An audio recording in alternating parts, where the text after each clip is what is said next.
ebo pia wonum posi adwumako no amane ya wo boss antimantem wo nkyerem sa ne enura nwumira no be no num wonum baabi na posi adwumako no won ye bom pempe ye kire patrol team enam potam wonum a wo bom pempe da nyina Yakubu potam akrofo di omanfo ani ni ade enti aposifo apeja bambom wo wonum no wo bom pempe na okoko pia edomo a osusu se ka wonum ekope atirimodin sam adi akobon krofo kro no na numu no posi adwumako no kire se nyame atom wonsaka emu baako na ensu mu baako ya wonsaka no wo firi wonsa ana se oto ananom wonse ade nyina se akorabo eka no ekoba se wonia na woni wonum enam no nipa osusu nkomu kwa akobokro no nipa ba miensa no na wonum ekura tubrade ti wa wadwe so obedan gu aposi fo nso ana ne edani dimakum otutu ya no ekobi akire ena de aposifo nya no chi no aposifo tuo no eka no nanso enu achi oba be firi mu azanto antamposi adwumako no pani ya okasa ate ema wonum yewura ASP Godwin ahianyo yentia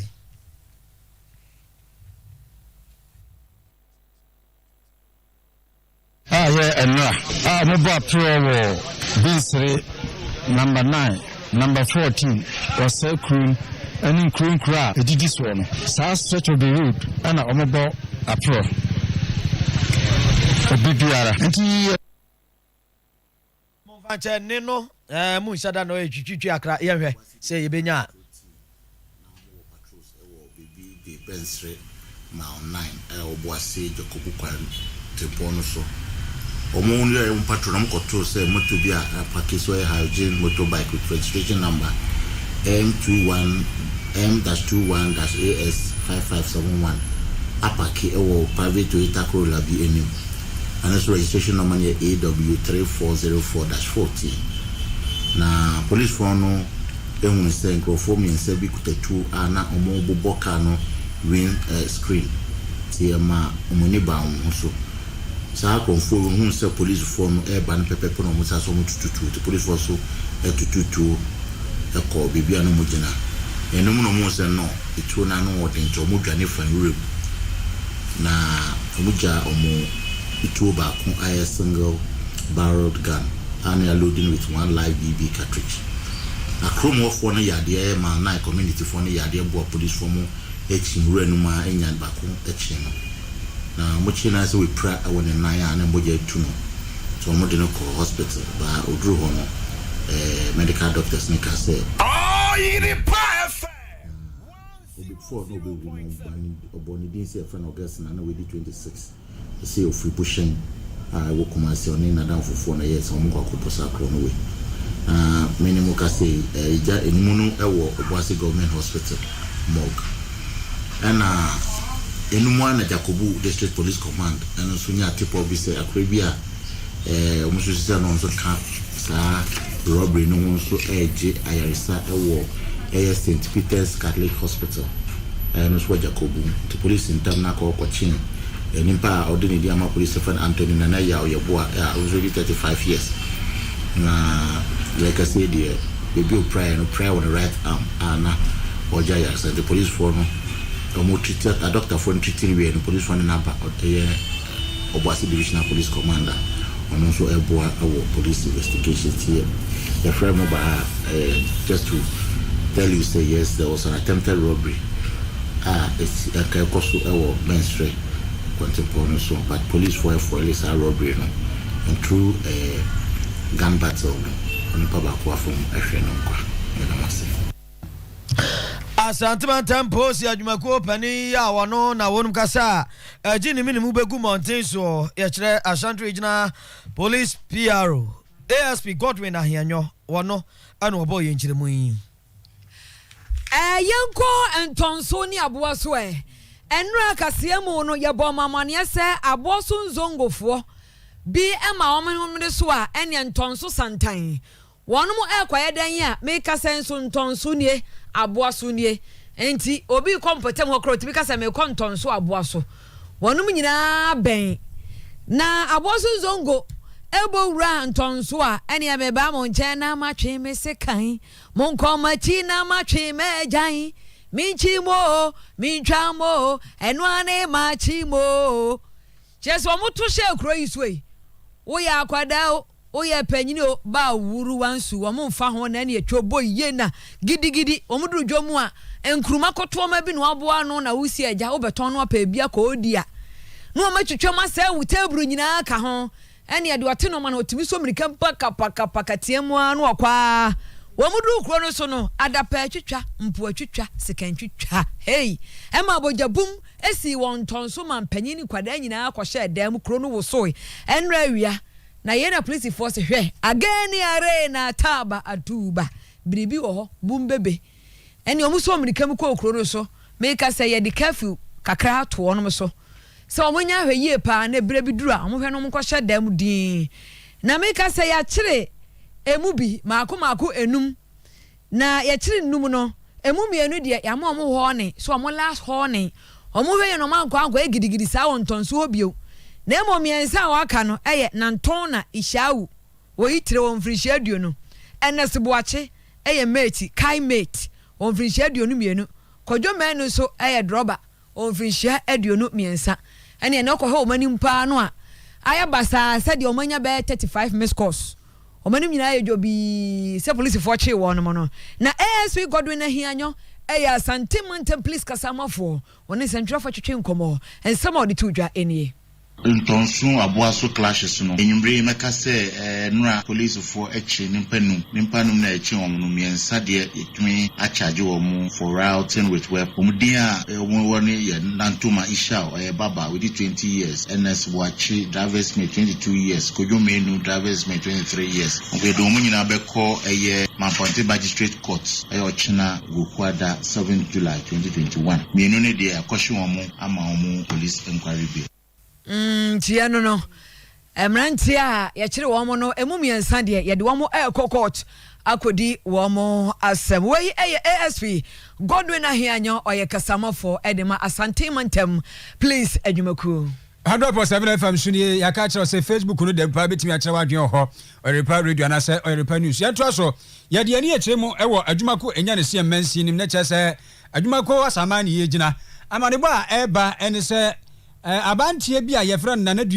nanadua din semone pa de atia ne sɛ akwada wanya mfie du miensa ye okɔ school ɛwɔ adwuma ko Saman Methodist Basic School wakɔ fefe no kɔsese ni patrum na hwamfo de akɔba ye ne sɛ ɔse akwada ne magye nkɔtɔ ne yamamre no kura ne wura adam kɔ akɔgye sika wa ye ne pampi sɛ witu ahyɛ no ne nada jasa akwada no wanya no ne mfa ne mfie su ne nta ne sɛ ne mfa ne mfie su no aka ho bi amenei sobo a ye de ɛbɔ ne nyina ne sɛ wasese akwada no defilement ye na akwada ne maame akire se nukura nyankopɔ ne hu se ne ba no ne nante asesa na nsen kakra ne se wɔhwɛ ya akwada no kura duade a mogya betimi atuna na obisa no wase o de na duade aye no wase awurade Jesus Christ akwa no kume adani a na kyerɛ se wɔno amaame no kwakudu ayere no atom na apen ɔhunu nti kwakudu ade a waye no ase waye kani akaba wawe maame no wasan we oba no apisuo to do mienu nyina paranum ya ba ne saa no na kyerɛ se wase wɔso mwanyi nti asɛm kura maame ne ka ne se we ebenya kambi ewa abusuan nti bere bra mane amma wo benya kura kun ho preko kyerɛ se fade no wo de fanyina mwo na akwada bɔbɔ nsɛm a kwa kudua FCC no na nadua semoni a wadie ewo no ho no ene anya asɛm ketu akora akwada ne bɛkasa na nsa na no ne maame de asɛm atue nanim yɛntie Dana Fosen wo se na bɛfɛ na ɔsɛ mpina nka pɛbibia no na kyekyɛ fanta na di na mama no amma misa nti sɛnum no so me konga de ba ma na me na ko nti num na no ɔne me dai ɛwɔ inside room ɛwɔ Sunday na pɛna ne me dai ewia be me so ɛna ɔsan boom ɔde me kutu ɛnyimi 7:30 kono so na saka fa posifo na mo san ba bɛfa na ka che posifo ni sɛ me miss them me ku ti o mo family na mo de me ti mo Sunday ti Monday na o mo beji na sɛ ma be pa ni cho be so mo de ma ko tu bi no bani anu nti papa cho no edo mo bi nti wo fie na me nua de nifa na me bra mo be fie na me sa wansam na mo tete anu no osu na ya na me ma de amaye ni nti kama no na de nifa be ka de na ada me sa hanu da tambe na be tete no tete me pa tete o ho na friend de onko nti akware na no so ntnase na man and the Ghana for na bado dem koten no so nkatena inside na man mouth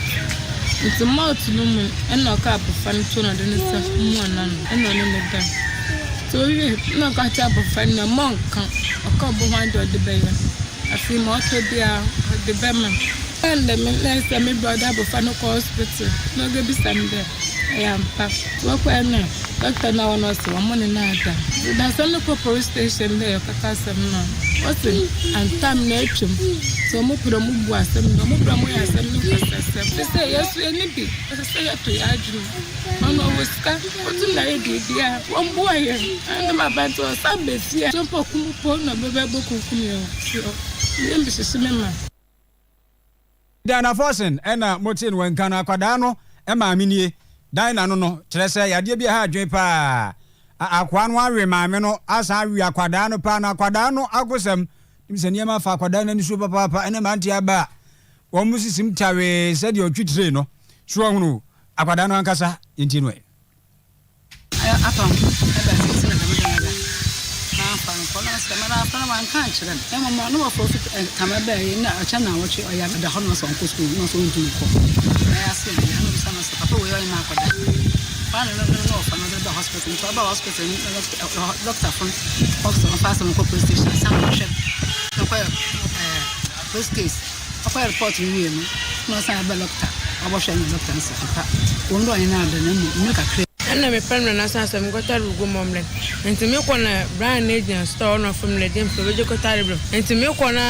na ka chim den fa egura me se brand ba chira me ngrai na ze na me kwan from me se me gota rebro me na no asire me ko na me kwan me gwa me bla me gwa me ba no mama am na fufu na bom bembe no adama as me go twen won ne dem won chalo me ko me gwa go jina pa rom aba na wife ni jona ka chana wife ni de on ko store no leba to ka cham de adan ma me na enti ma me ko no de enti me ko da ni mu no oji wa me na fi se me oji wa me no si fi na me ben no from them encounter ko na ma be na me si me ye enti ma be kino no de ne sebo man no we no asma me kan to bia na me ka to ade me fe be me we no mama mu no mama ango no mama no mama fa isi kan mas nesse ni me just no paso na mas ya mo je fi mas we so na mas nya asisi je ye da ho aba ampa ya me ko pa ye me kwa na be no kram an se mo ko so twetwe so na nya me de ma paso ko jaga na mana ma ko kumyande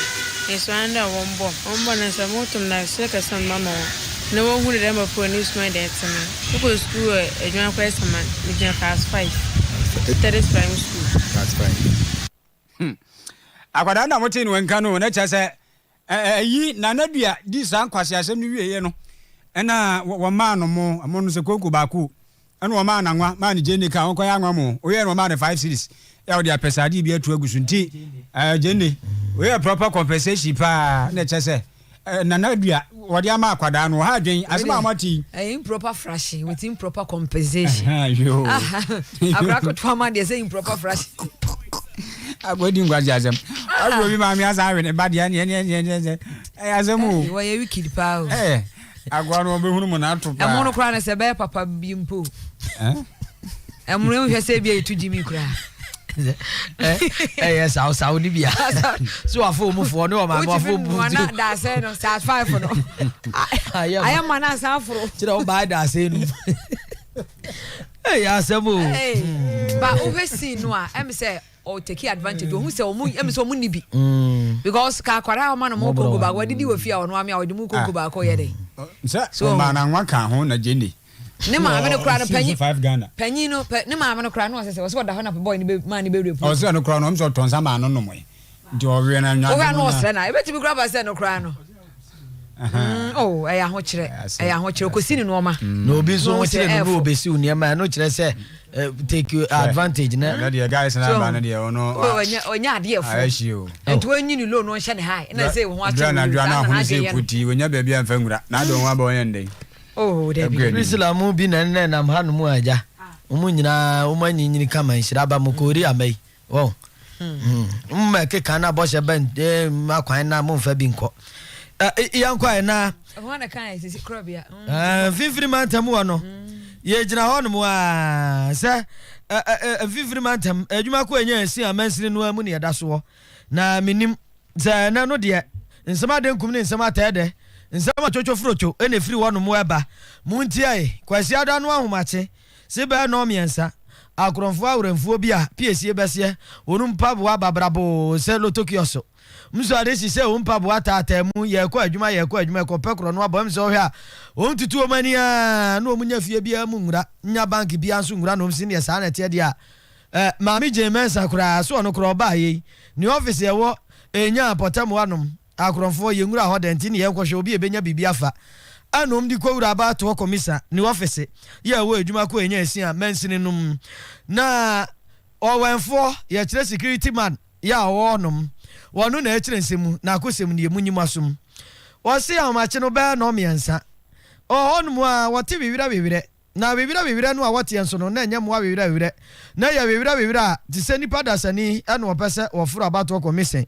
wonu fence word first we ya etwa wonu matena ne ho asia no enti wo sheda ama ni musu kakra sori ya se wo hye se nipa kro ya abofra na oye panin eni ohun anse mamu aba miensa kunkon black ninjas mo huhurasi kwasi broma ka so maskeli wo no masim wo musimu no wo sinya mianim no kuranie won de wanyina mo misa na sem bia kra no no ahyaze o so ni mirikam wo dwane because wo hwe ni fie no afrinsi aduonu musia 56 years na mo de no akoto abato commission office se wonye wo cheman anadwo na mranti kwa miensa timi ahuri fence wo pa sim gingan avenu oba nhwe ni mu dabi ni o so ni na mrika say watchman hodo na security na watchman we security man watchman no ba ko bi ibu akwa okoda odo ntuma akọ obeto ho no so la no pa no o sen kwa o se roba mpabo na nyu de wanta kaya asibi na me kama asibi enya no bi na sha na ko status was fucking mrika na ko betumi atwa ati ahio he nipa ko sem no ka ne sa no security man kwa manfe wasu wadi mfrinsi aduonu musia aka mfie na pe no okopa hen fe no oba hwehwe animu ti won de ohun se wo mahura ti asimu no wa misa so mu yansamanfo so mu ye nipa se mpo kura no ebi o mu betena ne nchen na bonk odabi ano de oso ni mirikam no wasi mirika otu ye no nyame animu okodi obetimi bia odin last guso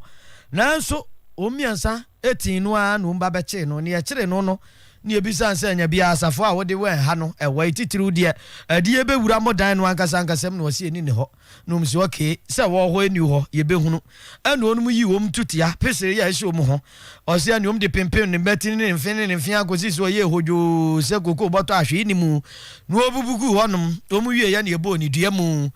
na ni subiri no koda paase pa wonum ye ni bi na wonum ja no na eja obo modin a fa tetefon no wafre abato commission droba ya woni ne ya adwuma honum se de asie ni o mafa no kwa ya sabia na yentie security man 56 years abato commission so se pepe na yemu senso se de obi akokora amma ne na nwene ne ho won ya mode ne wan yentie ni ato no you have wanted na Roberts mo try to buy no so the same say down supply I'm just so down docking enimi ho na me ni pamaram so baby where ya maintain and provide one more and ya answer no so me that bet is no chem to from na so what the bana kitan what dashin to be na stress machine we no to chichire what the kochi septic tank no to me kama to be o chichire ni na what the bana bomb na ko ba so come to and about say when you make a match to be sound full and I'm seeing phone in it is any issue that you said the phone you had and you dear Ben I'm saying what was that to you when you have this oh no so $1 million to me and was it I see a bronca and I don't know Into the other two,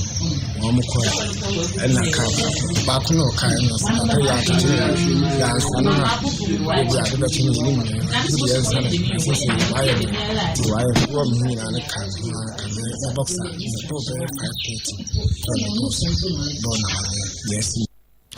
oh,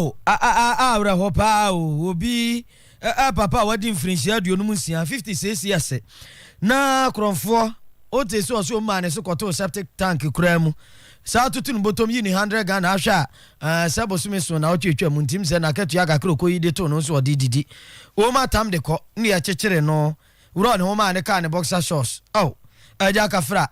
abato commissions, you into Mofo, Mompam Rantier, no more, they know. Ade. Crofo kwa madwuma no market ya say security force wan kokora na mpe and I know how no be frame say PSC wo krom ti to torch they are no de ma me they are no de na mfama me yi me watch ma yi wo news nti omo empowerment no torch they are no go yi o so nyanya torch they are no go yi ma wie pe well we no weapon form against you shall prosper yo no Jacob ono wano na ye abato commission droba ya atena ya akronfo no ekoye ekoko wi anema na yesi di omu faye TV decoder bi enu mfa de koye ani sika kakra na Jacob no kire se wokokotu oru akwa Memphis security man nyamyanim na asefem jese no o dampaka so yentie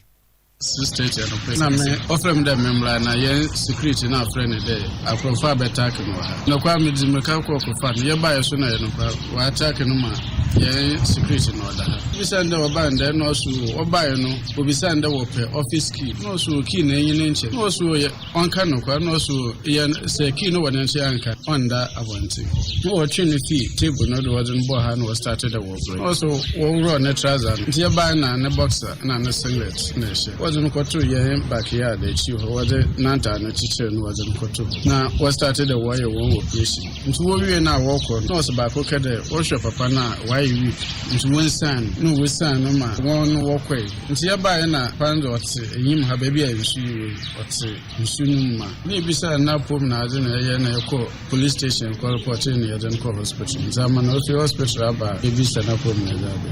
inside the ye hu de ye TV no decoder na wa fa na yan deputy ne sika be 100 Ghana no so wa fa so fa ni hu de wa fa ni ma bia aja seka security man 100 ne ho munya 200 wo hon no okay na Owura Samuel Okran Akins wonso wana abato commission atenaye ya ewo mensini num ba bi akronfo ne bowura ye o ye pani eda wonma no na yentie ni nchiremu layman idea ama me hu in the election so election time and if you dey be our election materials na didn't be at the authority but mo in the Ghana Statistical Service where census this year and obeji an office here electoral commission paying for directive all the man no oba dey assistant until we issue officer as one officer what will keep on more and we know that we use sophisticated device like tablets until on there we use tablets and what the mana we operate from our office. Yeah, imagine we feed a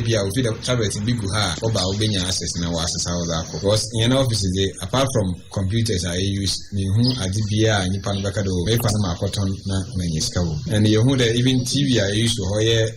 them etikopodi ya osiwe wo baby a wo twa won't move for TV nem fa ho nti wa fa TV they were fridge ho wa fa fridge but as a wo tun wo de ko yin oye decoder na bia is 100 cedis offer na nya nti wo margin me should be a census on tablet we use na we feed the operate your office and there be a oba obinya access na for the minimum do that. That would be the least a year margin because this is not the first time electoral commission where started payment through banks for 2019 and Ghana had now be in the electoral commission on previous days I offer in a mobile office on a crown those times payment in where accountant no other in what discover no butcher we don't keep the money here and so is scanting on the that would be the least a year margin. Ayo the Owura Samuel Okran Akins wano ana ejuma ko enya na sia mensini no about to commission wada won ma no ana yatene nka no so omu isu atikopo TV nya sa na tratra tikotra ni bia ba bia kromfo ntwa nkom nti ade bi boni muto me bia na ne yemu a tikopo nti omu antimi antwe amfa tokuru no amfa anko yanku yanim na obi kopie ba bia na adwo ba 5:30 so kodu ho no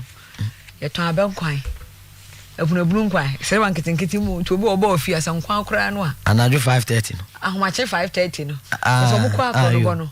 o abetie kora si jaso banku a no musua no mu de kɔ so na no ma me ba ko bi o mbisa asɛ de na wɔsim ni bia aka banku ne nkwan akina me media ko omsi kɔ fabra ne ni omgidi yo erade hu ya mobo enim sɛ papa no so nyambe ma na hoden bedia ba ya hana ba kinkane ba gidi sɛ betie beda ba se yense sɛ gie no na yenko adwura sɛ kyeduma se na ho nansi ya wo so ho aka ho asɛm a enam nipa bia onuma prapra ne bia wafiri mu wato nananom ewon sie do inna lillahi wa inna ilaihi rajiun onyankopɔn fa wonum nsie ewo Abraham kukumu na wono ano oma wono na wogye ene se no manfo bi ye demonstration na kofa saa esan eba ya Ibrahim Mohammed ayeta fra ne kaka wo firi mu to nananom ewon sie do enam so ema Ghana bambofo mpanimfo epa committee bedwako so omonyensam no hwemu no omohunu ne kofa bae na meka se bedwako no etena ase na o hyase frɛ omanfo bi busabusa wonom ensam ene sentweni baako Irasus Asaredonko ekɔ bedwako nani mu ototo nano abusa no de ohunu ye ene ade ɛhɔ na APM se ensam trofo dodo no ansam bia wonom ɛkaaye no aso wonom anka ne ye omo ka chia no eno so ebeboa ama omanfo asomba ye wonom che na eno so yade a entwa ye for Kaka and what he was doing. And in fact, the Fix the Country campaigners came out with a release indicating that he was a member and that was the job he was doing. Later on, when we went to Ejra, his family, some of his family members indicated he wasn't a member. Some said he was a member. So there is that confusion as to whether he was a member, he's not a member. But what he did and what he was doing on social media and on his pages is similar to what the Fix the Country campaigners are doing. You're trying to say that any Ghanaian who decides to criticize authority in respect of whatever is not going on well in the country automatically becomes a member of that campaign group. My Lord, I'm not a member of the Fix the Country campaigners, and I'm sorry, but I don't know the modalities to be a member, and so I cannot speak to that. Yes, my worry is that, Joy carries a lot of weight in terms of the news they put out there. A lot of people listen to Joy or the multimedia group and they get convinced about whatever they see or hear from multimedia. My worry is why, if you people were not so certain about the fact that the man was a member of Fix the Country campaign group, why do you put that hashtag? Yes, it is true that the man has been killed. It can be for any other reason. It can be for any other reason. Knowing that you do not have all the evidence to be so convinced that he was killed because of his membership of hashtag Fix the Country campaign group. Why didn't you advise your people not to? Is it because you were showing it live and they decided to put that hashtag there? My Lord, I was a reporter on the field at the time, and the slugs and other things put on the videos will not be visible to me whilst I was reporting. And the tags we give to stories goes through a series of editorial scrutiny, which I'm not aware of at that particular time when I was reporting. So I wouldn't be able to speak to why that tagline. So whatever I say here will be my own view of what might have happened as the reason that might have gotten that tagline there. But that was the general tagline given to Kaka and what he was doing at the time. Will you consider that tagline as appropriate? My Lord, come again. Will you consider that tagline as appropriate in relation to what you were doing in Ejira? My Lord, I wouldn't be able to tell at this point. Erastus, I think that ethical journalism requires two things. First, that you verify, you cross-check your sources and your information, and that is then considered also fair, what you put out. Do you think that on this occasion you were aligned to these two tenets of journalism? My Lord, I appreciate your concern a lot, but to criticize my own something that I do not have too much control over at the time I was. Yo, and Tiania, some training, no busabusan and some say, yes, kaka, fix the country. No more demonstration or kahon ebi. And some busanian say, Dana, or no yes and training, no, or hoka say, or cansa, or more demonstration fix the country for no. Nadia no watch now, Nisa Juma no munim, Diana no dear Jumana. Nti hu nsɛm bisa na yebusabusa no nti committee dwamtina for anase bedwaku a yepa wo mo a de si wadura no mo hwehwɛ mu no omo na wote wo no mo nka no nti ombusa asɛm no a na yeni asɛm training no ono so wayia no na asɛm training no wakoe epanimfo bi so etoa so ekopie committee no anim committee no wo mote so baasa ya wo mo hwɛ awie bibia no wo mo de susuanso ato Ghana de hye no mu kyerɛse yeso ya krado ya ye twɛn pa na ya pɛ bibia tie na ni nyina mu asati matam soafo no nyamfo sam no se mensa enso kopie committee ya nim na asam a odi tu dwane se Ghana fo binom ye niam ho dodo na committee member ba ku san se wo se niam ho no se o e niam ho pa e je se nya niam ho a ankan kwada ebi wo fie be se du ebi wo du mienu ene ade kwada toto fefe tweke letter stars de ye dai wo mo tutu abo ebo aposifo ka mu ne sa ne ma no kofa yo ikura e de ba ne ade a nti ondi ohunu se e ade bia entwa ye kura nti committee member ba ko esa bisa ne se niamo ne niamo ho nsam e won nkofo afa ene ade se de wo kan de a ene ye na nei ye kwan ba ne ye befa so na yakwatia amada firi o mai mu no wose edi kan e wose Ghana mpanifo kanokore pa kire ne mremu mabunu no aye ne wo mote kire se wo ye pani bi na wamfa de wose ode to afa nto anka bibia kire babunu se de wo ye ne nye ne jai kire se pani abetra fie ama sudwafo kire bi ye beka kire wo safo na wa betena so nti bibia no kure wo no e wose ye de to Honorable Simon Osemensa. What would you recommend about Ghana's the canopy on Ghana's indiscipline? What I would recommend is that all pairs. In the first place, do you accept that Ghana is so undisciplined? I accept it. Good. So there's lots of indiscipline in the system. Because if it's not indiscipline, how on earth youth, some of them around 10 years, 12 years, chasing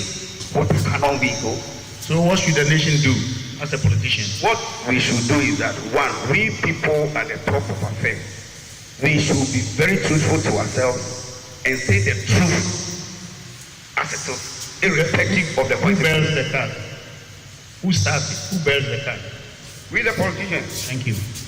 Once they ask the military to move forward, not always the police will lead and the military will give them the support. But once the police ask the military to come forward, it presupposes some discussions. It is this takeover position which I strongly will recommend for this committee to let government know. We train them together. Unfortunately, these things are not done.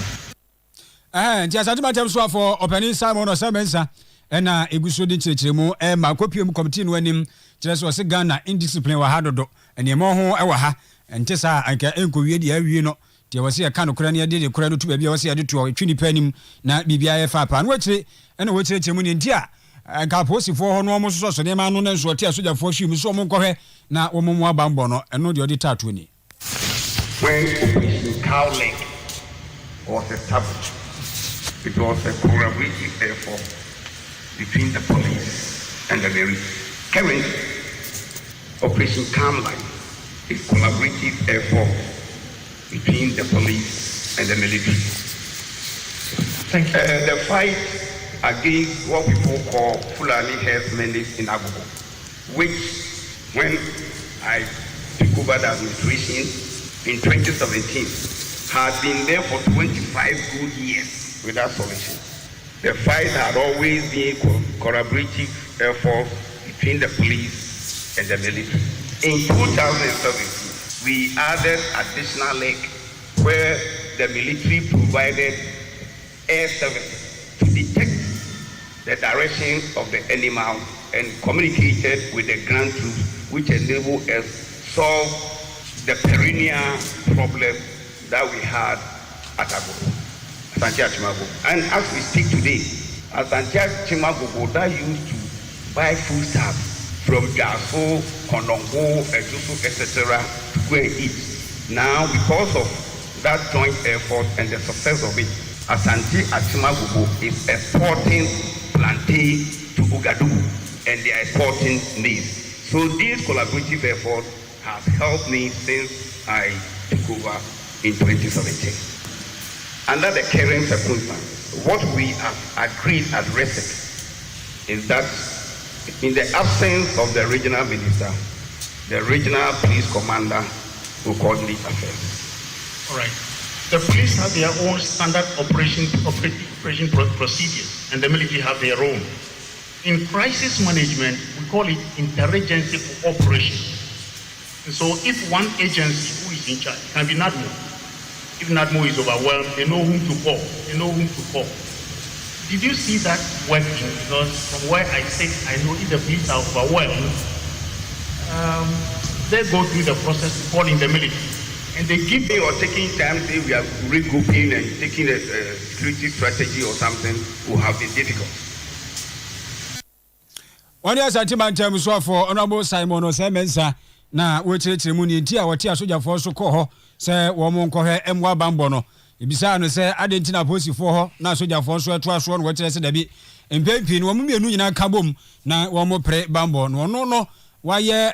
pani a wotua bambɔ no asantema ntɛm sɛ mantem no pani a wotua bambɔ no titiro ne deɛ na ho akɔ nya pa so otu anamu bie ɛna ɔyɛ mfa to ho deɛ kɔ so afi pimi no ɛne don so asante atema gogodeɛ no a na anantwie fulani fo ɛsɛ nkɔfuofuo ɛto maamo nane saa ne manema no ano wɔsi asogya ɛna afi aposifo ne ka wɔn bɔ mu no korɛ ɔmo kɔyɛ adwuma nso ɛma adwuma no ɛfi kama ya sesei ɔmo timi edua aburo ne ade so ho ne nneɛma bia ma nkɔfo ɛnya bidi nti ne nyinaa no yɛ ɔmo adwuma so ka wo bom no ɔmo tu saa na mo no amfonso bia ɛni ho Enquai, Oyerepa actually ponso when you no nsiansama do ye nsa kan kase akwanso na yasi nwa ya yede mamo ba bibia ya mo bia na iya kwanim aja abante akaka ni wo no akire no ane ye nyina yenim andi si abanyoku mpanimfo atitire ni atwotwo group omodin ji twi bese ne ko adwira umakọ ya aye ura asemi jamfi ya wono na we andi si amanyoku no aja wonum pani baako wakasa pa na sami photo ani wajina mu akasa papa eba no ani samanyuko no sanjrofo nsam ne wonum kitawdie ensam a wono na edi ntintimai wom odi nsam to dwa honom ni nyina mu no ndi si amanyuko de ontiri pimpem se wonum betu monten so pa na wonum apɛ atentene ne ade ama woni a wahwere won kwa enam asrafo so ani aposifo so enya abante Ibrahim Mohammed kaka enkonemum ani efira bato no mu ni ade nyina woni asabia mfa kwampa so ne mu abambofo ana enam won saso ama wonum afiri mu no wo pa atentene ne ade ama wonum ekra no na setena ya wo ba ye ewo wiase mu nti na monte so tu ya no na watundi march for justice jezi etu monte so apa atentene ne on 1990 mu a ne antien bi kura kirim so owura John Chese edunkatia General Mosquito eke me yire so atantuntum nyina so dom san ne so on de march no nkrofo na fo no wotenaka pampam nkrofo si na de mpom na aye mere na se den asiedu ana sebe enra okonum obi ntontom ana nipa kora huja no aba na tebu ba ko atuo ni nyina ka ho onde montin sutuo no ata so onde ko mampani atra yem presidency onso mbeso mka bibidi kira aban ne mampani ya otia konwa so se ne yakoso ntwaye enti omo panhwa na wontena se yie pa na bra wode won krata nam na wo cheche se de ya janka tebowie the presidency de yakoye ro pariato NDC amanyuku no wono aneye mamuni nyina mabunu dompiafo ya kire National Youth Organizer tema wonum yentie ensama odi tudwa. Petition to President Akufo-Addo by the National Youth Wing of the National Democratic. In the world all over, governments are elected to work for people and not otherwise. Your Excellency, your government is not working for the generality of Ghana, but a select few, mainly family members. Now I'll tell you what we are demanding from you. Though it sounds needless to remind you of your pledge and campaign message to the good people of Ghana, it is worth it to make the following demands. Immediately implement the recommendations of the No Shot Commission of Inquiry forthwith, in particular, and direct the Attorney General to prosecute all culprits. Beyond investigating all acts of violence perpetrated by officers of the security agencies under your watch, ensure that all victims get justice as required by law. Victims of such acts of violence from Edra, Ablikuma Central, Odio, Banda, etc. must all not be denied justice. Make provisions towards decent jobs for the teeming youth of the country through proper structural economic reforms and business support for enterprises of young people. Ensure the safety and security of all Ghanaians. Stamp out corruption by prosecuting corrupt officials within your government. Yo, nti mamuni nyina ndisi amanyoko no mapunu dompia for National Youth Organizer ani atenenka lawyer opariato yo na ansakura na wonu be free monte zutuo no ase no wonu bo moden ekobo dompem no kobode mu chenku no ankasa wonu kokobo no Accra Mall na ewonum no ana panifo ya wodi ndisi amanyoko no anim dodo no aba kasa kasa ye na wopusupusu mabunu ni domo a wode ho be hye monte zutuo no kanya wonu hom sa wombetimi ya nanti atin fifire pa ayes sase yo na ansa na no wura se edunkatia General Mosquito woni General Secretary demand this amanyuku no ya semu amunim aja otimi she batakari akase wo baba kasai yentie Police President Mahama and the over Emma Omulo and the police ya wudu nei Soldier President Mahama hand over Emma Omulo and yes soldier no any wudu nei Everybody said the man Akufo-Addo we good himself obedi akonwa Koko baba eti emi abebe ebi fi ono ni yapani President Akufo-Addo se papa we ojenipa atujasam ena asanuma eti ni na budi akonwa asanesa Ghana fo mo amujejeje ya ntiriti eni edi akonwa ya kwamano enu ti se di abano se na Akufo-Addo kwasisa atujasam na wọ́n wọ́n wọ́n ní wọ́n jà ọdí bí akọ akọsíṣẹ́ Ghana tó fi mú ọdí bí akọ akọsíṣẹ́ Ghana sọ́jà mú ẹni sọ́jà fún ẹ̀tọ́ èsì sẹ́ di wọ́n kọ́ akọ́dí ẹ̀wùlò yàgbọ́ pírọ́tàtà àti àṣẹ. Yo Ra Johnson yasi edunkatia ni atene nka wote na wote so akase o se Ghana fo se mo kai mampenda da dwaje kunkufo bo mo kokko Samo va kunyane mama mpeni na dan Akufo na nkrofo si na no man penda da Akufo kan hene wo kan no man ganem na Ghana fo antie yasi edu we pa de propaganda idi anyamia nim kure nie wa mana ya akono nyina mu no Dr. Louisa Anabisiu maame no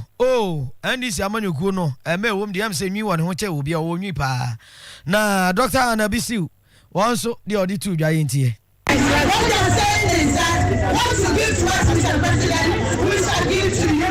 We love the police, but we realize you are using them against us. And self-defense is a constitutional right. We, the citizens of this nation, we intend to enjoy. So we shall defend ourselves. We shall give back to you what you give to us.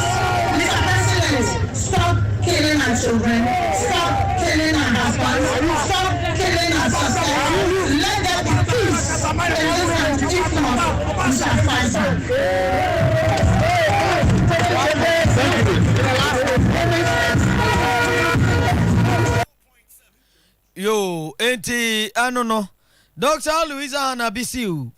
Ana wonso iyate ne nka no ndisi amanyoko ese ma no wono oda wonum ano nti wonum ya kira no wonum ba mu mienu mpanifo no de fama mpani atena presidency mabunu ne nso ade wonum ani kire mu brashe odwafiem na no de piesie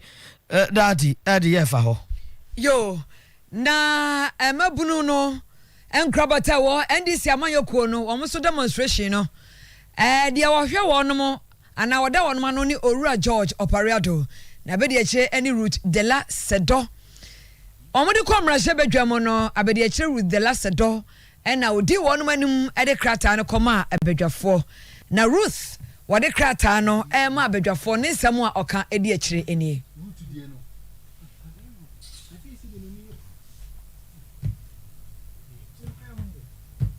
yo omaye brebre de krata ya akomra she bedwam Omode ko an bedwafo esom yankofa Ruth de la Sedo enenimra. These include the broad daylight attack on NDC members by balaclava wearing MPP bandits clad in national security apparel during the Ayawaso West Mobon by-election. We also recall the dastardly attacks on a court in Kumasi by MPP militants calling themselves Delta Forces, who had earlier attacked the then Ashanti Regional Security Coordinator. We also recall with regret the storming of the chamber of the August House of Parliament by armed military personnel on the night of 6th January 2020 during your election. Other notable incidents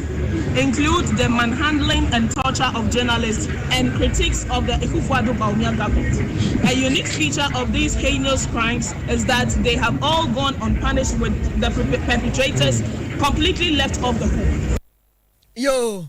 obayi chere say no man koye etumpansu.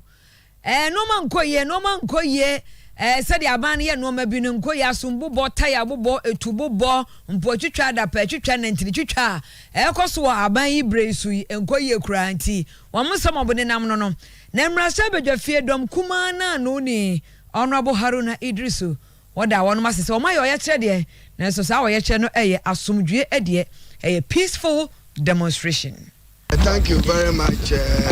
for presenting the petition on behalf of the youth of Ghana. Our assurance to you is that Parliament will not fail the people of Ghana in demanding that right be done, and right be done to safeguard the peace and stability of our country, right be done to safeguard the stability of our country, and right be done to safeguard our democracy. Yo, enti Owura Haruna Idrisu de no se wododo amemo democracy kabima menka bia amemo mamu ne wonti de omo ye ne kire se ade ne ye omo ya eha omo nanso ne kwan so ano mo efa no onumonyamfo oseiche mensa bonsu emra shabadwam dom kase na no ni oso ono so wate na asam no a wode aba no emra shabadwam no obehwe emo mahwehwe mu ama ade ha wono a omaka ho asam no nyina no obehwe ama ahwehwe mu pepepepepepe na de da no omo de ato. Thank you very much, my colleague, the minority leader. Yes. And as he has related, the right to assemble is a constitutional right. The right to demonstration is guaranteed by the Constitution. And the right to express yourself is also legitimately guaranteed by the Constitution and by our statutes. And that is why you're here. I think that the issues that you have raised relating to the protection of the lives of Ghanaians is at the heart of this, and I think that it's important that all of us relate to that.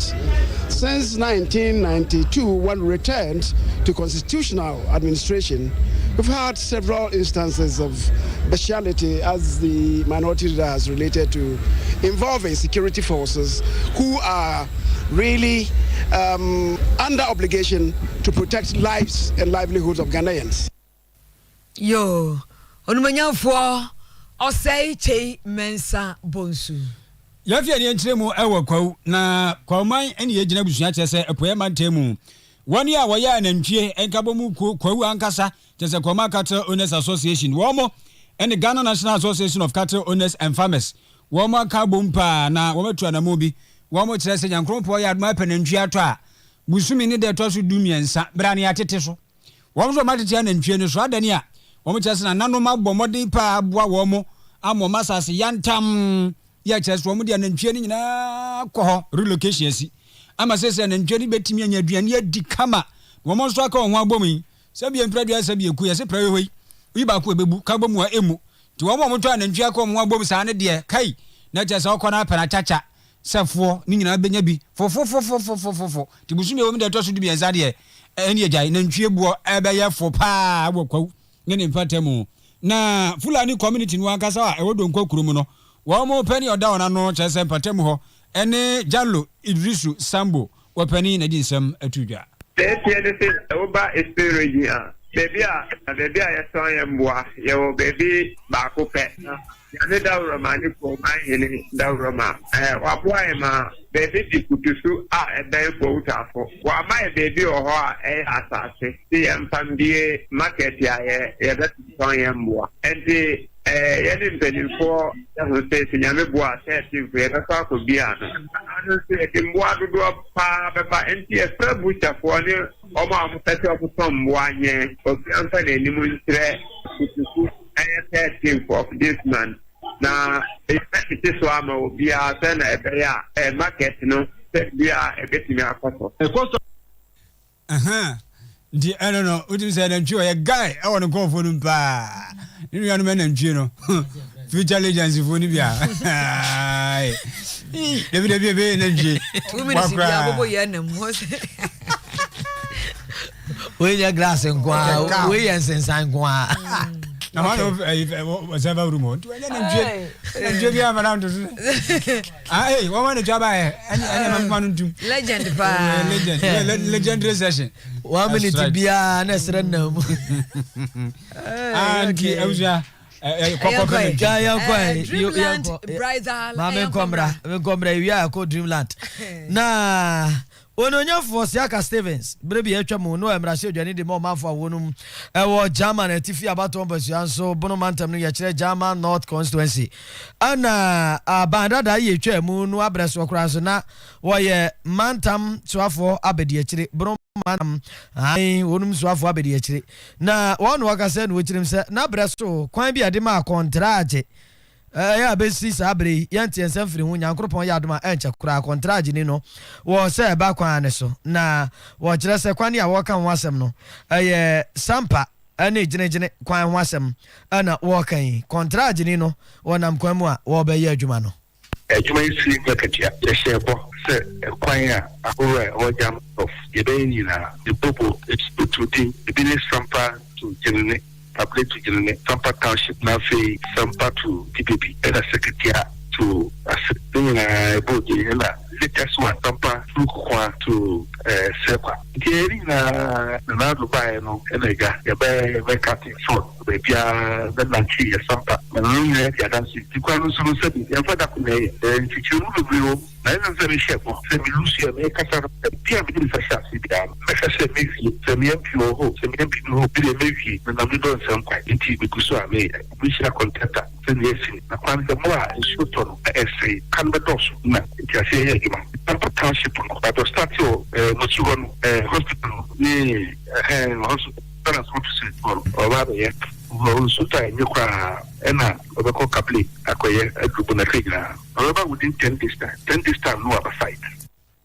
Ononya for Siaka Stevens, Anna Yatinini. We baby careful. Aye. O ma made they say, Nessa Ojijo Bagra, a Dreamland Bridal Mother Care and Gift Shop.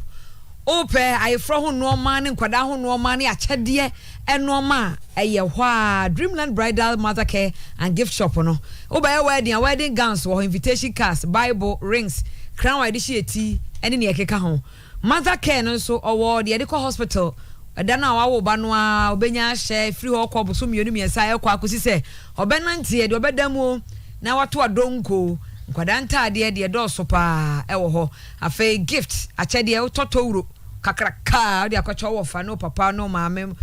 kama ɛna hospital items de call hospital bedsheet nkawa box jewelry box no ɛne ne ɛkeka ho afei ɛba no blender rice cooker ne ntra yɛdidi a dreamland no ma wɔ hɔ pa ina de dewa ɛno ma no dɔɔso chapo adum no ɔmo wɔ ɛnka ne fly angel building hɔ na fly angel abrosan no mu a ɔmo ne transformer no na hwɛ animu ɛwɔ adum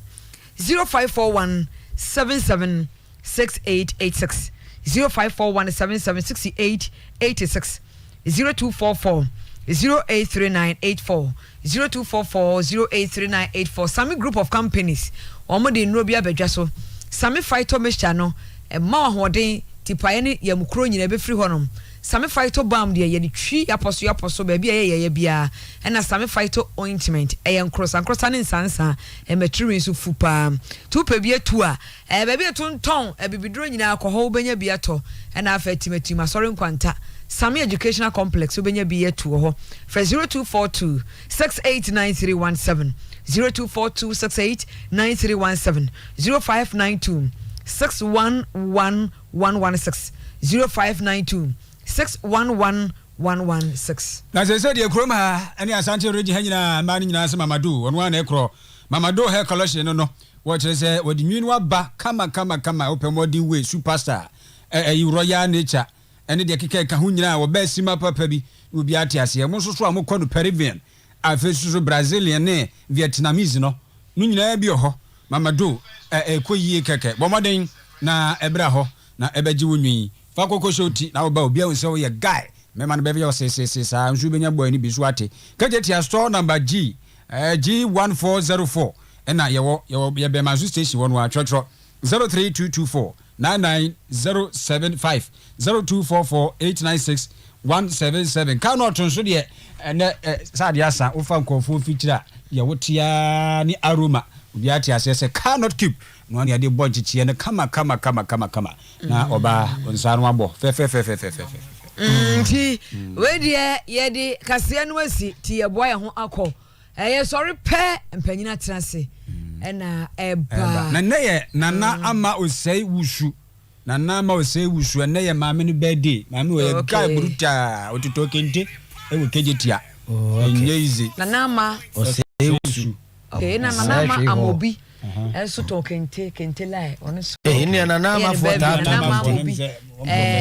ata police ni ata driver ta phone no aho ani ono okay any sorry Domino's Bobby's kum Eradi asumdwe enkan medi edi PSA ladi mene Krobia asante enafi social distancing ambassador of Afrimpon yes also wa trase kwa asante so abasi ozi ha na ni cha aprekens manem sa asebeso no emu odu no mon trase na muntie mpani atrase oni ka edwamenanom ya dem ase ya mambo ni tie ni hwe Empani atenase wa Oyerepa FM ya daso ten Oyerepa FM